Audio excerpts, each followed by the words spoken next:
নাই। আসসালামু আলাইকুম রহমতুল্লাহ। আশা করি সবাই ভালো আছেন। তেমন একটা ভিডিও আসলে করা হয় না, কারণ সময় পাওয়া যায় না।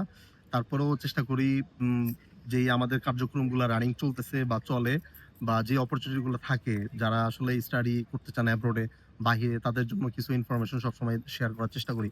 তো আজকে যে বিষয় নিয়ে কথা বলবো এটা হচ্ছে, আপনারা এখন যারা এইচএসসি কমপ্লিট করছেন অথবা মাস্টার্স কমপ্লিট করছেন, বা সরি ব্যাচেলর কমপ্লিট করছেন, বা অলসো মাস্টার্স কমপ্লিট করছেন। বাহিরে যাইতে চান পড়াশোনা করার জন্য। কিন্তু সবাই কিছু জিনিস ফোকাস করেন। টিউশন ফি কম, আইএলটিএস লাগবে না। তারপরে আপনার ভিসার রেশিও অনেক ভালো। সবকিছু একসাথে চাইলে অনেক সময় পাওয়া যায় না। তারপরেও এখন বাংলাদেশের আমাদের আ যে পাসপোর্টের অবস্থা এবং আমাদের যেই বর্তমানে বাংলাদেশের যেই অবস্থান সারা ওয়ার্লডে, ওই হিসাবে আসলে ভিসার রেশিও ভালো বলতে কোনো অপশনস নাই। কিছু কান্ট্রি আছে, যেমন ধরেন মিশর, রাশিয়া, তারপরে হচ্ছে ওই সাউথ কোরিয়া, টিউশন ফি আগে দিতে হয়। তারপরে আরো কিছু কান্ট্রি আছে যেগুলোতে ভিসার রেশিও ধরেন 100% বা 80% 70%, কিন্তু ভালো যে কান্ট্রি গুলাতে যেখানে আমরা আসলে লাইফটারে সেটেল করতে পারবো। তো এই লাইফ সেটেল করব বা পার্মানেন্ট ভাবে থাকবো, এই কথা মাথায় আসলেই তখন আইসা পড়ে যে ইউরোপ। তো ইউরোপের ক্ষেত্রে আসলে 100% ভিসা রেশিও কোথাও নাই। তবে এই মানে নেগেটিভ কথাগুলোর ভিতরেও কিছু পজিটিভ বিষয় আছে যেগুলো আমি সবসময় ফাইন্ড আউট করার চেষ্টা করি। তো সেই বিষয়গুলোই তুলে ধরবো আজকে। যেমন আ যে বিষয়গুলো বললাম, টিউশন ফি কম। টিউশন ফি সবচাইতে কম হচ্ছে ইতালিতে। বাট ইতালিতে আপনার আ অনেক লম্বা প্রসেস, এবং আপনাকে প্রায় ৳১.৫ লাখ মতো ইনভেস্ট করতে হবে, অপেক্ষা করতে হবে। আ প্রায় ১ বছরের একটা জার্নি। তো এই বছরের জার্নি অলরেডি শেষ। তো ইতালির কথা বলে লাভ নাই। এখন আপাতত কি অপরচুনিটি আছে? তো বকবক অনেক করছি, এখন আসল কথায় আসি। সেপ্টেম্বর ইনটেকে যদি কেউ যাইতে চান, ২০২৬ এর সেপ্টেম্বর ইনটেকে এখন অপরচুনিটি আছে শুধুমাত্র কয়েকটা কান্ট্রি। তার মধ্যে সবচাইতে বেস্ট অপশন হচ্ছে রোমানিয়া। রোমানিয়াতে আপনার কিন্তু বাংলাদেশে এম্বাসি নাই। ইন্ডিয়া যাইতে হবে আপনার, এবং ইন্ডিয়ার ভিসা যেহেতু খুলছে, আপনি ডাবল এন্ট্রি ভিসা নিয়ে যান। ট্যুরিস্ট ভিসা নিয়ে যাও ভিসা এপ্লাই করা যায়।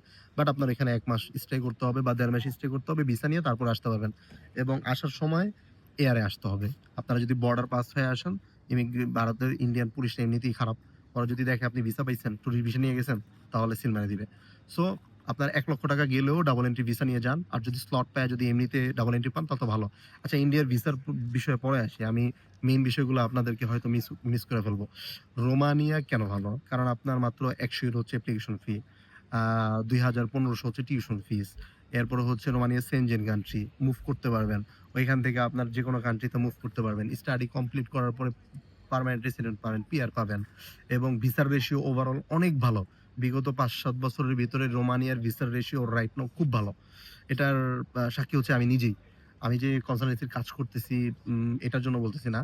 আ ফেব্রুয়ারিতে আমার কয়েকজন স্টুডেন্টের ভিসা হইছে, এবং ওই কয়েকজনকে আমি পাঠাইছি, এবং আরো অনেকজন ভিসাই এপ্লাই করতে পারে নাই। মালয়েশিয়া, থাইল্যান্ডের অ্যাপয়েন্টমেন্ট ডেটের জন্য ওয়েট করতে ইন্ডিয়াতে যায় নাই, ভিসাই এপ্লাই করতে পারে নাই।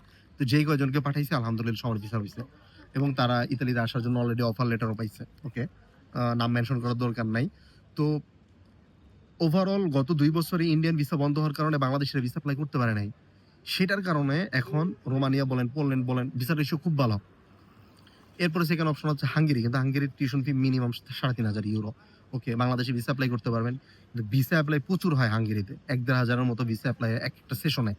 তো এতগুলো ভিসা তো দিবে না। রিজেকশন ও প্রচুর হয়। তো এজন্য সবাই বলে যে 40 থেকে 50% ভিসার রেশিও হাঙ্গেরিতে। আসলেই ঠিক। কারণ ভিসা অ্যাপ্লিকেশন তো প্রচুর হয়। কারণ বাংলাদেশে এম্বাসি আছে। তো ভিসার রেশিও আপাতত এখন ভালো হচ্ছে লিথুয়ানিয়া, এস্তোনিয়া, রোমানিয়া, লাতভিয়া, এগুলা কান্ট্রিতে। তবে এস্তোনিয়া, লিথুয়ানিয়ার জন্য আপনার পুলিশ ক্লিয়ারেন্স আবার করতে হয়, অ্যাপোস্টাইল করতে হয়, ওইখানে পাঠায়া খরচ-টরচ বেশি, সময়ও লাগে। ওভারঅল সবচেয়ে ভালো অপশনস রোমানিয়া। এটার উপরে কোনো অপশনসই আপাতত রাইট নাও এখন নাই। পরবর্তীতেও আমার মনে হয় না কোনো কান্ট্রি থাকবে। তবে আপনি যদি লং টাইম ওয়েট করতে পারেন, সবচেয়ে ভালো অপরচুনিটি স্লোভাকিয়া। আমরা স্লোভাকিয়া নিয়ে কাজ করতেছি ইনশাআল্লাহ। অনেক বড় আপডেট পাবেন। তবে ফেব্রুয়ারি ইনটেক নাই, সেপ্টেম্বর ইনটেক। ২০২৭ এর সেপ্টেম্বর ইনটেকের জন্য আমরা স্লোভাকিয়ার জন্য ফাইল নিব। অনেকগুলো ফাইল নিব ইনশাআল্লাহ, এবং এভেইলেবল স্লট পাবেন। যেমন কিছুদিন আগেই কিন্তু এম্বাসি এভেইলেবল স্লট দিয়ে দিছে। মাঝখানে বন্ধ করছিল। সো স্লোভাকিয়া নিয়ে আমাদের অক্টোবরের দিকে আসবে। আচ্ছা, স্লোভাকিয়ার বিষয়ে বসে রোমানিয়াটা শেষ করি। রোমানিয়া এখনো সুযোগ আছে। ৩১ অগাস্ট পর্যন্ত অ্যাডমিশন নিতে পারবেন। ইন্ডিয়া যাইতে হবে অবশ্যই ভিসার জন্য। তো কেউ যদি ইউরোপ মাথার মধ্যে নিয়ে নেন যে আমি ইউরোপের ভিসা এপ্লাই করবই এবং আমার এই সেশনে যাইতে হবে, তাহলে রোমানিয়ার জন্য আগান। ৪-৫ টা ইউনিভার্সিটি এখনো এভেইলেবল আছে।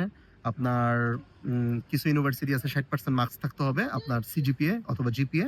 আর কিছু ইউনিভার্সিটি আছে 50% ও করতে পারবেন। ওকে? তো তো যারা রোমানিয়ার ফাইল দিতে চান দ্রুত আমাদের কাছে ফাইল দিতে পারেন। অবশ্যই অ্যাপোস্টেল থাকতে হবে সব ডকুমেন্টস। বাদবাকি আমাদের সাথে যোগাযোগ করলে আমরা জানায় দিব। এই হচ্ছে রোমানিয়ার আপডেট। ওকে, সবাই ভালো থাকেন। আল্লাহ হাফেজ।